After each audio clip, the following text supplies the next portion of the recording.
Hello and welcome, friends. I welcome you to today's our seminar on Introduction to Neuro-Linguistic Programming. ACA, Change Your Mind and Keep the Change. आप सबका बहुत बहुत स्वागत करता हूं मेरे साथ जुड़ने के लिए आज इस फ्री सेमिनार में। और आप सभी दोस्तों को और भी जो जुड़ते जा रहे हैं मैं सबको बहुत बहुत वेलकम करता हूं और आपने इसमें इंटरेस्ट दिखाया उसके लिए मैं आपका बहुत बहुत धन्यवाद देता हूं। ये एक डेफिनेटली आपके लिए लाइफ चेंजिंग मोमेंट साबित होगा और ये 1 घंटे के सेमिनार में मैं आपको बताऊंगा कि हम हमारे जीवन में एक्चुअली क्या चाहते हैं और हम उसे कैसे पा सकते हैं। हम लोग बहुत अति उत्साहित होते हैं हमारे जीवन में कई बार और हम लोग बहुत कुछ पाने की इच्छा से बैठे हुए होते हैं, लेकिन कहीं ना कहीं कुछ ना कुछ हमें रोक देता है, हमें दुभावित कर देता है। तो इसमें ये जो पैटर्न हमारे अंदर है, ये जो चीज है जो हमें रोक देती है, जो चीज हमें आगे नहीं बढ़ने देती है, उसमें क्या मदद कर सकता है, कैसे हम इसको इसको ब्रेक कर सकते हैं, कैसे हम अपने इस कवच को, इस सेफ्टी कवच को तोड़ के बाहर निकल सकते हैं, ये आज की वर्कशॉप में मैं आपको बताने वाला हूँ। तो I welcome all of you. और चैट बॉक्स मैंने बंद किया हुआ है फिलहाल थोड़ी देर के लिए। At the end of the session जब मैं क्वेश्चंस लूंगा तो मैं चैट बॉक्स ऑन कर दूंगा, क्योंकि फिर सबका ध्यान है ना चैट बॉक्स की तरफ चला जाता है। अच्छा हाँ, पहले जो लोग नए मेरे साथ जुड़ रहे हैं मैं उनको मेरा इंट्रोडक्शन दे देता हूँ। मैं डॉक्टर आशीष नागर, पीटी इसलिए लगाता हूँ क्योंकि मैं फिजियोथेरेपिस्ट हूँ और मैं बाय प्रोफेशन फिजियोथेरेपिस्ट था। अब मैं एनएलपी थेरेपिस्ट हो चुका हूँ पिछले 2 साल से। और पिछले 2 साल में मैंने काफी लोगों को ट्रांसफॉर्मेशंस दिए हैं, मैंने काफी लोगों की मदद करने की कोशिश की है। बहुत सारे लोग उसमें से अनऑफिशियल थे, मतलब जैसे जो मेरे कांटेक्ट में आ रहे हैं, जो मेरे फ्रेंड्स हैं, तो सजेशंस देना और उनको छोटी मोटी हेल्प करना ये एक अलग चीज हो जाती है। बट आपको पता है कि जब मैंने ये कोर्स सीखा मतलब 2019 में, तो 2019 से मैं खुद भी एक स्टक स्टेट में था। मैं खुद भी एक ऐसे स्टेट में था कि जहां मेरे न्यूरॉन्स इस चीज को एक्सेप्ट ही नहीं कर रहे थे, मेरा माइंड इसको एक्सेप्ट ही नहीं कर रहा था। मुझे 1 साल की स्टडी लगी ये समझने में और ये अंडरस्टैंड करने में कि ये चीज पॉसिबल है। मेरा जो मेडिकल माइंड है वो इतने सालों से, जब मैं फिजियोथेरेपी में प्रैक्टिस कर रहा हूँ, मैं 2001 से फिजियोथेरेपी प्रैक्टिस कर रहा हूँ, तो ऑलमोस्ट ये 20 साल पूरे हो गए मुझे। इतने साल से मैं फिजियोथेरेपी प्रैक्टिस कर रहा हूँ, तो वो जो मेडिकल जो कंडीशनिंग है बीमारियों को लेकर के, वो इतनी स्ट्रांग मेरे दिमाग में हो गई थी कि उसको ब्रेक करके और ये नए पैटर्न को जो डिजीज का कारण होती हैं उसको सेट करना मेरे दिमाग में मेरे लिए बहुत मुश्किल था। और फिर मैंने क्या किया कि 1 साल तक मैंने बहुत सारी बुक्स पढ़ी। मैंने ब्रूस लिप्टन की बुक पढ़ी, मैंने डॉक्टर जो डिस्पेंजा को पढ़ा, मैंने अपने इमरान मेयर को पढ़ा, मैंने और भी मतलब XYZ। I read about anxiety, I read about mind body connections, I read about gut and mind body connection. सब कुछ मैंने पढ़ डाला, डिजीज का साइकोसोमेटिक्स का रिलेशन पढ़ डाला मैंने माइंड के साथ। और सब कुछ पढ़ने के बाद जब मैंने एक्चुअली मेरा काम शुरू किया, that is was from last November, last October November से मैंने क्लाइंट्स लेने शुरू किए। और मैंने क्लाइंट्स लेने शुरू किए डिप्रेशन को लेकर के, मैंने क्लाइंट्स लेने शुरू किए एंग्जाइटी को लेकर के, मैंने क्लाइंट्स लेने शुरू किए हेल्थ प्रॉब्लम को लेकर के। और एक चीज मैंने डिस्कवर करी कि हेल्थ प्रॉब्लम को ही सॉल्व करना, सिर्फ हेल्थ प्रॉब्लम को सॉल्व करना, वो एक्चुअली वो इट्स इम्पॉसिबल। मतलब जैसे मैं एज अ फिजियोथेरेपिस्ट भी, लोग मेरे पास बैक पेन लेकर के आते थे तो मैं उनको कहता था कि आपको लाइफस्टाइल मॉडिफिकेशन करना पड़ेगा, आपको अपनी लाइफस्टाइल चेंज करनी पड़ेगी, आपको अपना रहने का तरीका चेंज करना पड़ेगा, आपको अपना जो भी ये है वो चेंज करना। एक सेकंड दीजिएगा, वेटिंग रूम में 2-3 लोग आ गए हैं, मैं वेटिंग रूम फ्री कर देता हूँ, give me 1 second.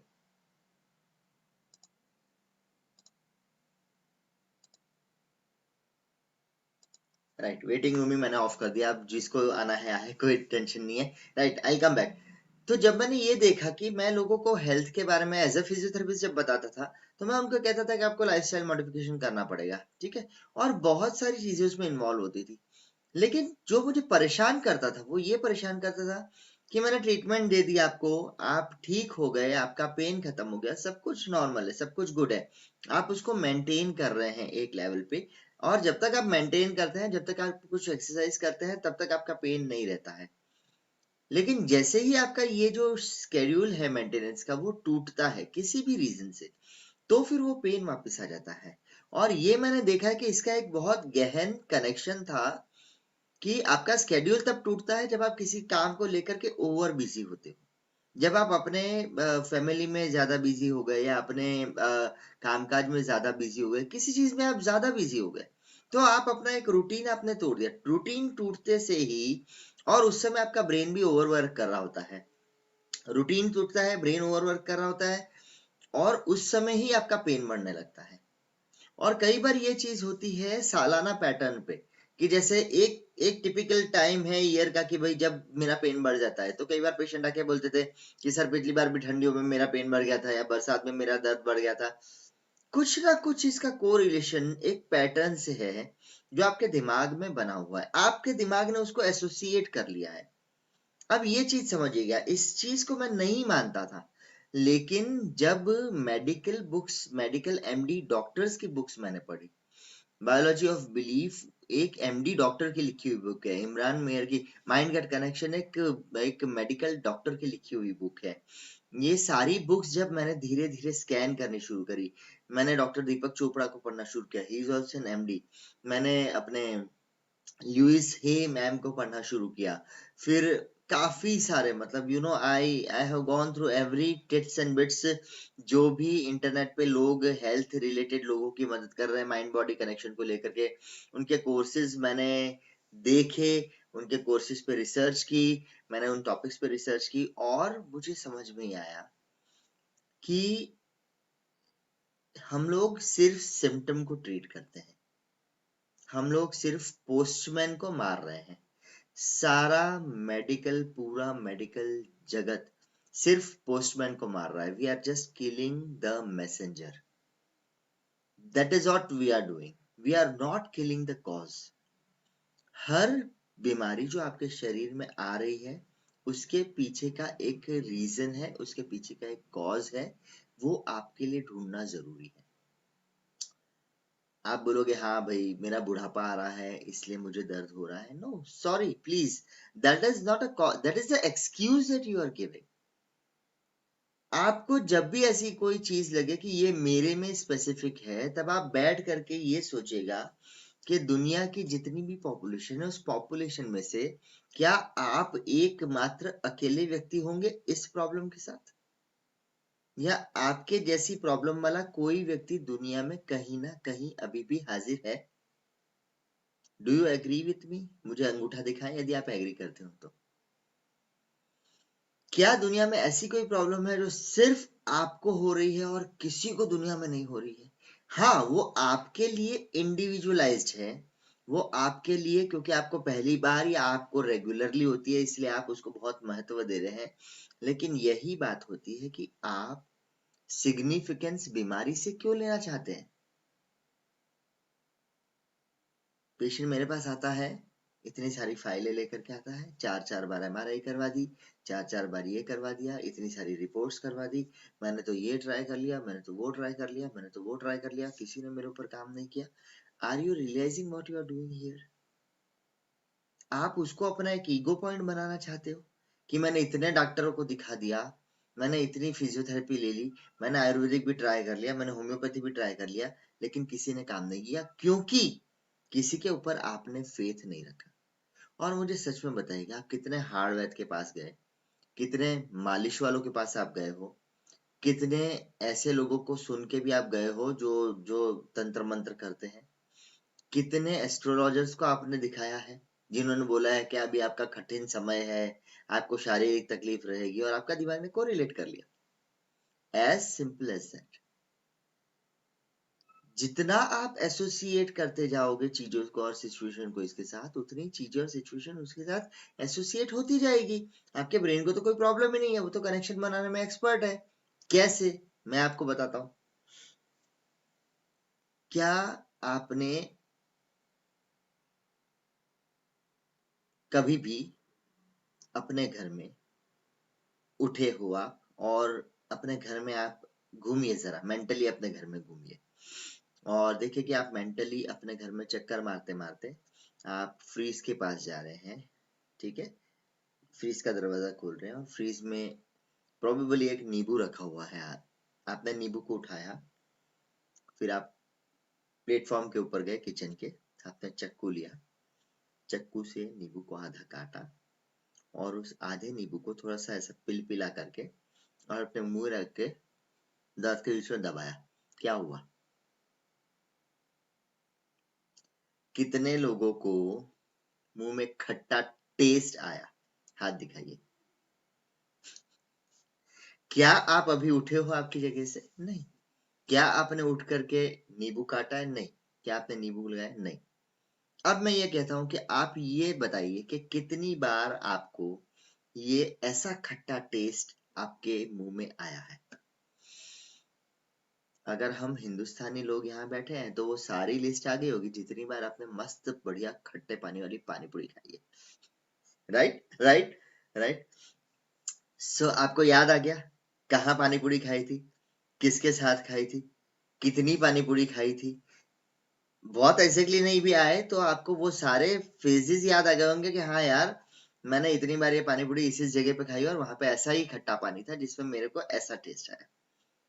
What I mean to से, जब हम ये डिस्कशन कर रहे हैं आपका दिमाग ऑटोमेटिकली पानी पूरी कनेक्ट कर रहा है, आपका दिमाग ऑटोमेटिकली नींबू के टेस्ट को कनेक्ट कर रहा है, आपका दिमाग ऑटोमेटिकली उन सारी चीजों को कनेक्ट कर रहा है जो इस पर्टिकुलर एक्सपीरियंस से जुड़ी हुई है। ये आपके माइंड का पावर है।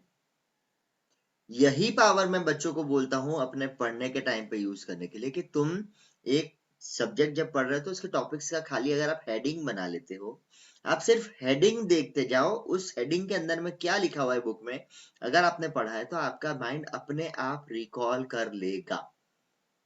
और जो पॉइंट माइंड रिकॉल नहीं करता है उसको वापस से पढ़ लो।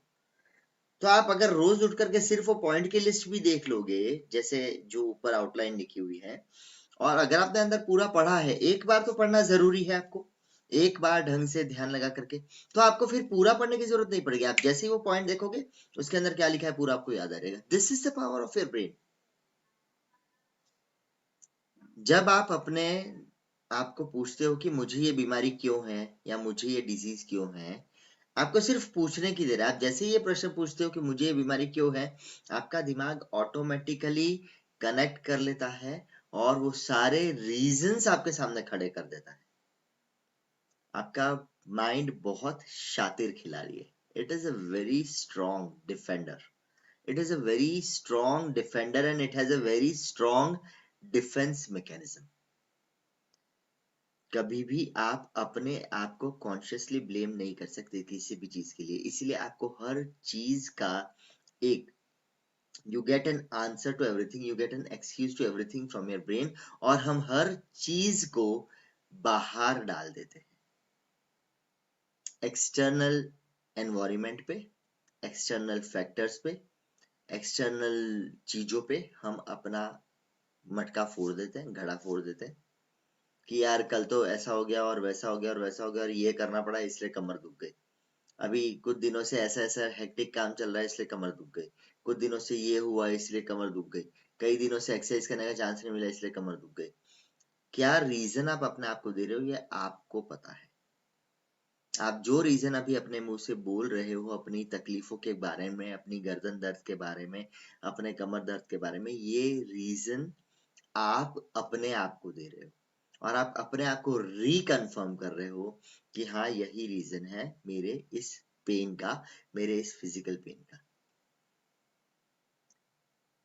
न्यूरो लिंग्विस्टिक प्रोग्रामिंग में मेरे घुसने का, मेरे उसके अंदर डुबकी लगाने का मेरा आशय ही ये था कि मैं 18 साल से पेशेंट देख रहा हूँ, पेशेंट्स को ट्रीट करता था। I was giving myofascial release therapy, I was giving neuromyofascial therapy, then I was giving uh, uh, beyond that also, मतलब एनरोमी ट्रेन्स करके जो लेटेस्ट फेशियल मैनिपुलेशन का कॉन्सेप्ट चल रहा है फिजियोथेरेपी में, मैं कपिंग यूज करता था, ड्राई नीडलिंग यूज करता था, हूँ अभी भी। और मैं फेशियल रिलीज यूज करता। फेशिया होती है आपके हर एक जो मसल है ना, और हर एक जो ऑर्गन है उसके ऊपर एक कवरिंग होती है, ऐसी थैली बनी हुई होती है जिसको फेशिया कहते हैं। मैं उस लेवल तक भी काम करता था। फिर ट्रिगर पॉइंट्स पे काम किया है, फिर बहुत सारी चीजें जिस पे मैंने पढ़ा है, मैंने काम किया है। लेकिन ये समझ में नहीं आता था कि ये चीजें जब आपके लाइफ में स्ट्रेस ज्यादा है, जब भी आपके लाइफ में टेंशन, चाहे वो मेंटल हो, फिजिकली कोई लेना देना नहीं है, ज्यादा हो तो भी होता है। अच्छा, उन लोगों को होता है जो आराम से गद्दे पे सो रहे हैं, जो आराम से, जिनका घर में एसी लगा हुआ है, आराम से लैपटॉप है जिनके घर में, जिनके घर में डेस्कटॉप है, जिनके घर में गाड़ी है, जिनके घर में मोबाइल है, उन लोगों को होता है। उन लोगों को कभी नहीं होता जो सारा दिन झुक झुक के रोड की साइड पे काम करते हैं, जो सारा दिन खेती का काम करते हैं, उनको कभी बैक पेन नहीं होता। और होता भी होगा तो वो रात को गए अपनी खाट पे सोए, ठीक हो जाते हैं। और हमारे पास डॉक्टर्स मैट्रेस है, हमारे पास डॉक्टर्स चप्पल है, हमारे पास बैक सपोर्ट लगाया हुआ है हमने ऑफिस में बैठने के लिए, हमने एडजस्टेबल कुर्सी रखी हुई है, सारी एमिनिटीज हमने डेवलप कर रखी है, और फिर भी हमें बैक पेन है। दिस नेवर, ये कभी भी मुझे समझ में नहीं आया। और ये मुझे समझ में नहीं आया क्योंकि मैं जानता था कि इसमें और कोई फैक्टर इन्वॉल्व है। और यही शोध, यही सर्च मुझे ले आई न्यूरो लिंग्विस्टिक प्रोग्रामिंग पे। और न्यूरो लिंग्विस्टिक प्रोग्रामिंग में जब मैंने बायोलॉजी ऑफ बिलीफ बुक, मैंने एक free seminar neuro linguistic programming का अटेंड किया था, और उससे मुझे कुछ इंसाइट मिली। अगले 2 महीने में मैंने उसके अंदर पूरी डुबकी लगा दी, और मुझे समझ में आ गया कि जो मिसिंग पीस जो मैं ढूंढता हूं कि मैं पेशेंट्स को ठीक करूं, और मिसिंग पीस जो है, ये मिसिंग पीस ये है। जब उस मिसिंग पीस को खाना शुरू किया, जब मैंने उस पीस को, उस एनर्जी को खाना शुरू किया, तो मुझे समझ में आया कि it is not only related to physical pain, it is even related to any disease in the body. क्योंकि आपका body, it is just giving a message through this particular thing. किसी भी ऑथर को सुन लेना, आजकल तो सारे ऑथर, सारे पंडित, सारे गुरुजी, सारे जो है मोटिवेशनल स्पीकर, सारे इसी बात को रिपीट कर रहे हैं कि आपकी माइंड के कारण आपकी बॉडी में प्रॉब्लम है, माइंड के कारण बॉडी में प्रॉब्लम है, माइंड के कारण। कई लोग कई एक्सप्लेनेशन देते हैं, लोग हॉर्मोन्स की बात कर रहे हैं, लोग ऑक्सीटोसिन, सीरोटोनिन, सबकी बात कर रहे हैं। Yes, very good, God bless you, आपकी नॉलेज बढ़ रही है, बहुत अच्छी बात है। क्या ये नॉलेज आपको अपने तकलीफ से निकलने में हेल्प कर रही है? क्या इस नॉलेज को आप अपनी लाइफ में इंप्लीमेंट कर पा रहे हो? क्यों नहीं कर पाते? क्या लगता है आपको कि क्या चीज है? आपको पता है कि क्या है, आपको पता है कैसे उसको ठीक करना है, लेकिन आप उसको अपने जीवन में इंप्लीमेंट नहीं कर पा रहे हो, क्यों? कौन मुझे आंसर बताएगा? हम्म। यस, पारुल। हम्म। पैटर्निंग है, यस। हैबिट है, यस, वेरी गुड। नवीन, यस यस। नहीं, मैं आप लोगों की ये जो आप जवाब दे रहे हैं, क्या इनका आंसर आपको, पैटर्न क्या होता है आपको मालूम है? आप पैटर्न ये सोचते हैं कि एक पैटर्न फॉलो होना मतलब, जैसे कि हर महीने मेंस्ट्रुअल साइकिल आना और उसके साथ पेन होना, ये एक पैटर्न है। और जब मैंने मेरे वीडियोस जो आपने सुने हैं, उसमें जब मैं पैटर्न की बात करता हूँ, मैं मेरे कोर्स में पैटर्न की बात करता हूँ, मैं ये मेंटल पैटर्न की बात नहीं कर, मैं एक सब कॉन्शियस पैटर्न की बात कर रहा हूँ, बिहेवियरल पैटर्न की बात नहीं कर रहा हूँ। यहां से मैं आपको ले आता हूँ थोड़ा सा एनएलपी के इंट्रोडक्शन पे। हम जो भी कुछ काम हमारे जीवन में कर रहे हैं, वो हम अपनी मानसिक स्थिति को कंफर्टेबल करने के लिए करते हैं। Whatever we are doing in this life, we are doing to come from an unresourceful state to an resourceful state. अगर हमें लगता है कि पैसे को लेकर के हमारे पास कमी है, तो हम पैसा बढ़ाने के लिए उस स्टेज में जाते हैं। अगर आपको लगता है कि आप अभी डिप्रेशन में हो, तो आप उसमें से निकलने के लिए अल्कोहलिज्म में जाते हैं या सिगरेट स्मोकिंग करते हैं। अगर आपको लगता है कि आप टेंशन में हो तो आप उसमें से निकलने के लिए चॉकलेट खाते हो। अगर आपको लगता है कि आप स्ट्रेस में हो और आप कुछ काम नहीं कर पा रहे हो तो आप बैठ करके टीवी चालू करके उसके सामने खाना मतलब बाइटिंग्स खाते रहते हो। अगर आपको लगता है कि आपका वेट ज्यादा है तो आप वेट कम करने के लिए डाइटिंग करते हो। आप जो भी काम अपने लाइफ में कर रहे हैं वो अपने इस मेंटल स्टेट को सुधारने के लिए करते हैं। और मेंटल स्टेट क्या होता है? मेंटल स्टेट होता है आपका एक परसेप्शन, आपका जो आप संसार से रिसीव कर रहे हैं चीजों को, उनको आप इकट्ठा करके अपना एक अपने लेवल बनाया है कि ये चीजें होंगी तो मैं एक पॉजिटिव स्टेट में रहूंगा, और ये नहीं होगा तो मैं नेगेटिव स्टेट में रहूंगा। बहुत बढ़िया बात है, बहुत अच्छा परसेप्शन आपने बनाया। अब हम लोग इसी पे काम करते हैं कि आप दुनिया में से जो भी कुछ रिसीव कर रहे हैं वो अपनी इन ज्ञानेंद्रियों से रिसीव कर रहे हैं या विशेष इंद्रियों से रिसीव कर रहे हैं। तो विशेष इंद्रियां हैं अपनी आंख, नाक, मुंह, जीभ, कान और स्पर्श। ये हमारी विशेष इंद्रियां होती है। पांच, एक, दो, तीन, चार और पांच स्पर्श, ये पांच हमारी जो इंद्रियां होती है, ये हमारी इंद्रियां होती हैं जो काम करती है चीजों को हमारे अंदर पुश करने की। ये हमारे फिल्टर्स हैं, ये हमारे रिसीवर्स हैं बॉडी में। ठीक है। और मेन इसमें से कौन से होते हैं? आंखें।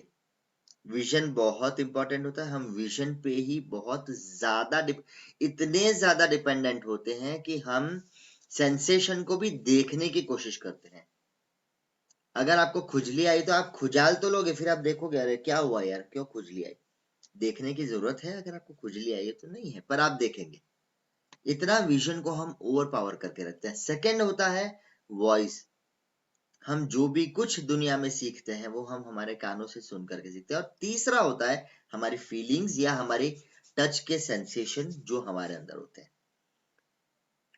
ये तीन आपके ओवर पावर मतलब मेन आपकी इंद्रिया होती है जो आपके अंदर इनपुट देने का काम करती है। इन तीन इंद्रियों के सिवाय फिर आपका स्मेल और टेस्ट आता है, जो सभी जगहों पे नहीं लागू होता है लेकिन वो कुछ जगहों पे लागू होता है, जिसको हम कह सकते हैं कि खाने से रिलेटेड या स्मेल से रिलेटेड। ठीक है। तो मेन जो होती है वो होती है विजन, हियरिंग और टच, मतलब काइनेस्थेटिक। इसमें मूवमेंट भी आ जाती है। अब होता क्या है कि जो भी चीज हम इन इंद्रियों से रिसीव कर रहे हैं उसको हमारे दिमाग में एक फिल्टर लगा होता है, वो फिल्टर उसको प्रोसेस करता है। ये फिल्टर कहाँ से आया? ये हमारे एजुकेशन से आता है, हमारे अपब्रिंगिंग से आता है, जिस तरह के संस्कार हमें मिले हैं, जिस तरह के वातावरण में हमें उछेरा गया, हमारा उछेर हुआ है, जिस तरह हमारे माता पिता रहते हैं, जिस तरह से हमारे दादा दादी रहते थे। बहुत सारे फैक्टर्स होते हैं जो आपके जो सोशलाइजेशन के जो फैक्टर्स होते हैं ना, वो सारे फैक्टर्स यहाँ पे आते हैं और वो आपको ये एक फिल्टर फिट करते हैं, जिसमें से यहाँ से जो भी इंफॉर्मेशन अंदर जा रही है वो इस फिल्टर में से क्रॉस होकर आपके दिमाग में फिर सिक्स्थ सेंस से परसीव होती है। सिक्स्थ सेंस क्या होता है? वो एक होता है कलेक्शन ऑफ अवर एक्सपीरियंसेस। मुझे लग रहा था कि ये निकलेगा, मुझे लग रहा था कि इस व्यक्ति के साथ ऐसा होगा, पता नहीं क्यों मुझे ऐसी गट फीलिंग हो रही थी कि इसके साथ ही होगा। ये गट फीलिंग क्या होती है? ये आपका सिक्स्थ सेंस होता है। ये आपका कलेक्शन ऑफ योर एक्सपीरियंसेस है। जो आप प्रोजेक्शन क्रिएट करते हो अपने फ्यूचर का, वो इसके बेस पे करते हो। और यहाँ पे सारी गड़बड़ हो रही है कि ये जो अंदर परसेप्शंस है, बीमारियों के जो परसेप्शन आपने अंदर क्रिएट किए, ठीक है, परसेप्शन का मतलब है एक तो आपने रिसीव की इंफॉर्मेशन, उसको प्रोसेस किया, फिर उसको आपके दिमाग ने उसको एक मीनिंग दिया। राइट। अगर मुझे पता है कि ये पेन है तो मैं आपको जब दिखाऊंगा तो आपको लगेगा अच्छा ये तो यूनिबॉल का पेन है और ये तो दूसरा पेन है और ऐसा है। लेकिन अगर किसी को पता ही नहीं है कि ये पेन है तो फिर वो इसको क्या देगा? कुछ नहीं। he'll not realize what is this, he'll not recognize what is this. Getting my point? All I want to say is कि the problem is the perception of the disease that is created in your mind by the world, by the advertisements, by the doctors, by the medical pharmacy companies, by the pharmacist, by the physiotherapist, by the alternative therapist, by the ayurvedic therapist. आप हर एक व्यक्ति के पास जाएंगे, उसके पास अपनी एक theory है आपको समझाने के लिए कि आपको क्यों कमर दर्द हो रहा है या आपको क्यों दर्द हो रहा है, और वो अपनी उस थियरी को आपको समझाता है, जिसकी थियरी आपको समझ में आ गई और आपका विश्वास आ गया। जैसे कि जब मैं फिजियोथेरेपिस्ट था तो मैं अपनी रिसर्च के बेस पे करता था, और thanks to all and so many people who were connected to me कि आप मुझ में विश्वास करते थे, आप मेरी बात मानते थे और आपको रिजल्ट भी मिलता था। आपको रिजल्ट कब मिलता है? जब आप उस पर्टिकुलर थेरेपी, उस पर्टिकुलर ट्रीटमेंट मेथड के ऊपर फेथ रखते हैं। अगर आप विश्वास रखते हैं रेकी के ऊपर तो रेकी आपको देगी, अगर आप प्राणिक हीलिंग पे रखते हैं तो प्राणिक हीलिंग देगा, अगर आप ये पहनने पे रखते हैं तो वो आपको रिजल्ट देगा, अगर आप ज्योतिष में रखते हैं तो ज्योतिष से उपाय जो बताए हैं वो देगा, अगर आप आध्यात्मिक हैं तो आध्यात्मिक में मंदिर में जाकर के हाथ जोड़ने से, प्रसाद चढ़ाने से आपका पेन ठीक हो जाएगा, अगर आप घबराए हुए हैं तो आप मेडिकल में जाएंगे और मेडिसिन से आपका पेन ठीक होगा, अगर आप को सुनी हुई बातों पे आपके दोस्त ने बोला उस पर ज्यादा विश्वास है तो फिर आप उसकी बताई हुई ट्रीटमेंट मेथड पे जाएंगे। व्हाट आई मीन टू से कि कैसे ये चीजें असर करती है, डिपेंड करता है आप किस पे विश्वास रखते हैं, और उस समय जब आप उस पर्टिकुलर व्यक्ति के साथ बैठे तब आपकी तत्परता कितनी है इस दर्द में से बाहर निकलने की। ये दो चीजें डिसाइड करती हैं कि आपको आपकी बीमारी में से कौन बचाएगा। ये सब जो मैं अब तक बोल रहा हूँ, ये सब होने के बाद भी हम हमारे पैटर्न में वापस से जाते हैं। हम कुछ देर के लिए ठीक हो जाते हैं, कुछ समय के लिए सही हो जाते हैं, क्योंकि ये सिर्फ मैसेंजर है, ये सिर्फ एक संदेशवाहक है जो आके आपको बोल रहा है कि यार कुछ तकलीफ है, मेरे को सुनो। हम संदेशवाहक को चुप कर देते हैं, हमने गोली खा ली, हमने सेक कर लिया, थोड़ा सा आराम कर लिया, लेकिन इसके पीछे का मैसेज हम नहीं देखते हैं। उसका ये मतलब नहीं कि ये सब नहीं करना है, ये सब करना जरूरी है, क्योंकि बॉडी में जो सिम्टम्स आ रहे हैं, जो साइंस आ रहे हैं, जो सेंसेशन आ रहे हैं, उनको साइलेंट करने के लिए जो ट्रीटमेंट लेनी है वो ट्रीटमेंट जरूरी है, और वो ट्रीटमेंट लेनी भी चाहिए जिसपे आपको विश्वास है और जो आपको असर कर रही है, लेकिन उसके ऊपर डिपेंडेंट नहीं होना है। एक बार आपके सिम्टम शांत हो जाए, आपका मैसेंजर का मैसेज आपने ले लिया, फिर आप बैठ करके ये सोचिए कि ये मैसेज मेरे पास आया क्यों। Now this is the next level जिसमें हम एनएलपी में जाते हैं। मैं ढूंढता हूं आपके बैक पेन शुरू होने का कारण। ऐसी क्या चीज आपके जीवन में हो रही है जो आपके मस्तिष्क में एक तरह की सेंसिटाइजेशन क्रिएट कर रही है, जो वो सेंसिटाइजेशन आपकी रिमेम्बर्ड पेन को इंटेंसिफाई कर रहा है। जिसको बहुत टाइम से बैक पेन होता है उसको तकलीफ के समय में, मेंटल डिप्रेशन के समय में बैक पेन होता है, जिसको नेक पेन होता है उसको नेक पेन होता है, जिसको चक्कर आते हैं उसको चक्कर आते हैं, क्योंकि ये सेंसेशन आपकी बॉडी में स्टोर किए हुए हैं, वो इजीली अवेलेबल है बॉडी को। तो जब आप बॉडी को बोलोगे कि यार माइंड परेशान हो रहा है, कुछ सिम्टम क्रिएट करो, तो जहां से उसको पता है कि भाई इसको बैक पेन नॉर्मली रहता है तो बैक पेन क्रिएट कर देगा। कुछ नहीं है, घर से बैठ करके काम कर रहे हैं, लैपटॉप पे काम कर रहे हैं, अच्छा पोस्टर भी बना रखा है, बैठे भी हुए हैं, बैक पेन हो गया। कोई आप डंडे गाड़ने नहीं जा रहे हैं, कोई आप वैक्सीन के डब्बे उतारने नहीं जा रहे हैं, कोई आप गांव गांव में जाकर के सर्वे नहीं कर रहे हैं, घर में बैठे हैं, लैपटॉप के सामने बैठे हैं, 14 घंटे मीटिंग कर रहे हैं, बैक पेन हो गया।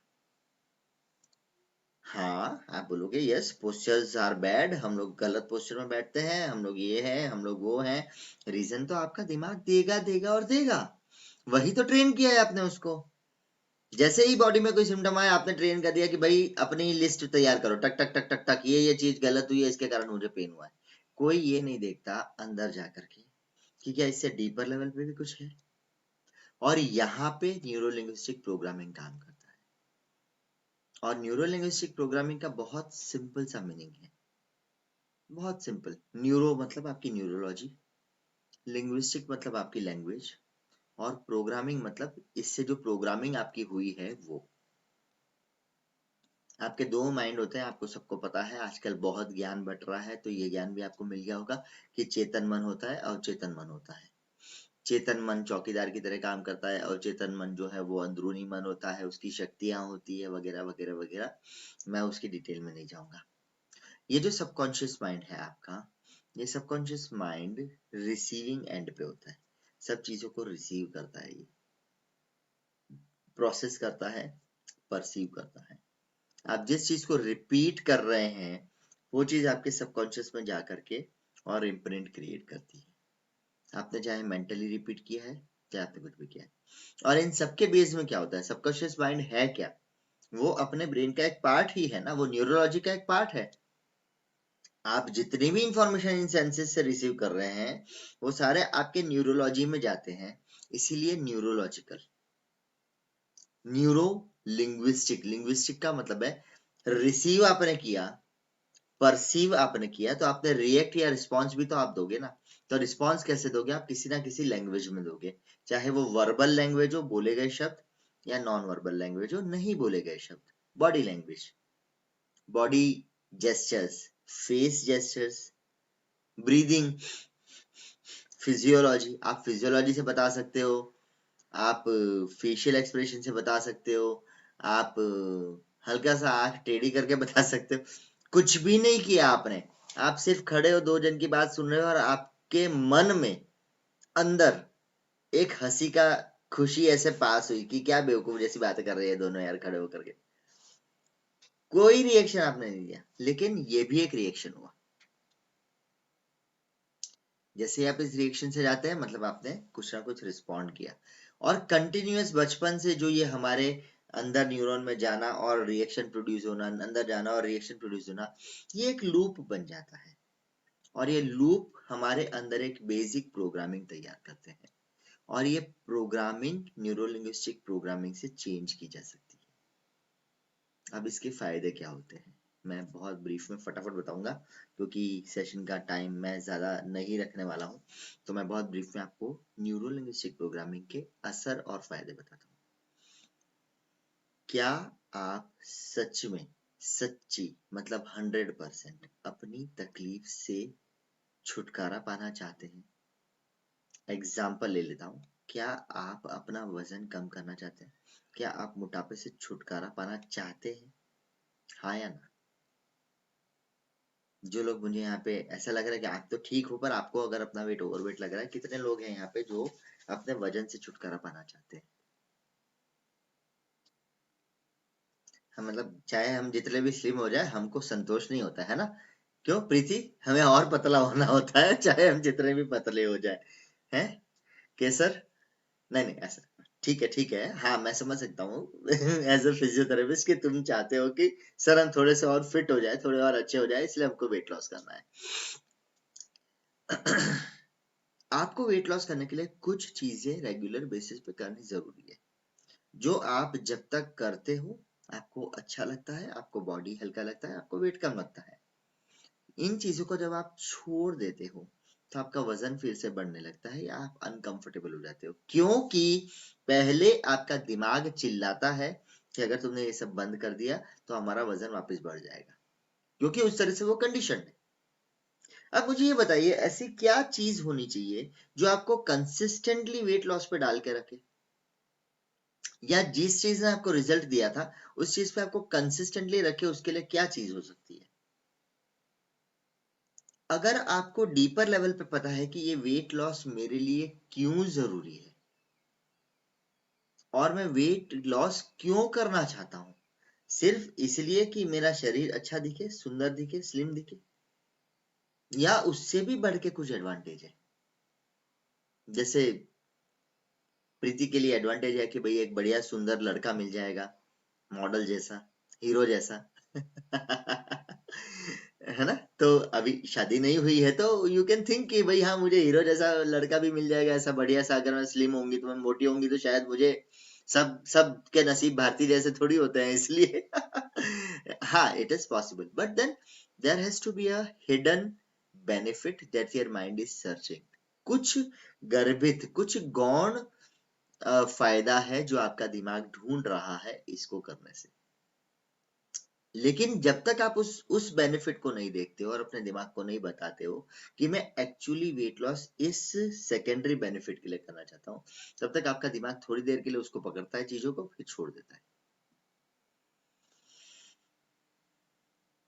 हेल्थ एनएलपी जब मैंने शुरू किया तो मैंने इसी चीज से हेल्थ एनएलपी शुरू किया। मैंने इसी इसी आशय से, इसी मकसद से मैं हेल्थ एनएलपी के अंदर घुसा कि सबसे पहले तो जो सबसे ज्यादा कॉमन प्रॉब्लम्स है वो है साइकोसोमेटिक प्रॉब्लम्स, मतलब कि उसमें बहुत सारे पेन और एक आते हैं बॉडी के।